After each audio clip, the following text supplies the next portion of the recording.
എൻ്റെ ഭാര്യ sugar patient ആയിരുന്നു. ഒരുപാട് ഷുഗർ സംബന്ധമായിട്ട് കുറേ അസുഖങ്ങളൊക്കെ ഉണ്ടായിരുന്നു. അപ്പോൾ അതിൽ ഞാൻ ഒരുപാട് ട്രീറ്റ്മെൻറ്റ് ചെയ്തു. പക്ഷെ അവൾക്കൊരു നിർബന്ധമുള്ള ആളായിരുന്നു. ചായയും മധുരമുള്ള കുടിക്കാതെ എനിക്ക് മുന്നോട്ട് പോകാൻ കഴിയില്ല, മരിക്കുകയാണെങ്കിൽ മരിക്കട്ടെ എന്ന് പറഞ്ഞു. അപ്പോൾ അതിൻ്റെ പേരിൽ ഞാനിങ്ങനെ ചിന്തിച്ചു, സ്റ്റീവിയ ആഗോളതലത്തിൽ പഞ്ചസാരക്ക് ബദലായിട്ട് അംഗീകരിച്ചൊരു സാധനമാണ് സ്റ്റീവിയ.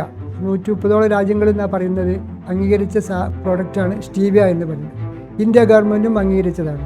സ്റ്റീവിയ എന്ന് പറഞ്ഞ മലയാളത്തിൽ മധുര തുളസി എന്നാണ് ഇതിന് പറയുന്നത്. ഒരുപാട് വീഡിയോസ് ഇന്ന് ഒരുപാട് ചാനലുകളിലൊക്കെ ഇന്ന് ഓൾറെഡി ഉണ്ട്. അതിനെപ്പറ്റി പഠിക്കേണ്ടവർക്ക് ഒരുപാട് വിഷയം ഇതിനെപ്പറ്റി പഠിക്കാം. ഇതിന് ഒരുപാട് ഔഷധ മൂല്യങ്ങളും ഹെൽത്തിയാണ്. ഒരുപാട് ഡയബറ്റിക്കിൻ്റെ ആളുകൾക്കൊക്കെ ഇന്ന് ഒരു ചായ കുടിക്കാൻ വളരെ ആഗ്രഹമുണ്ട്.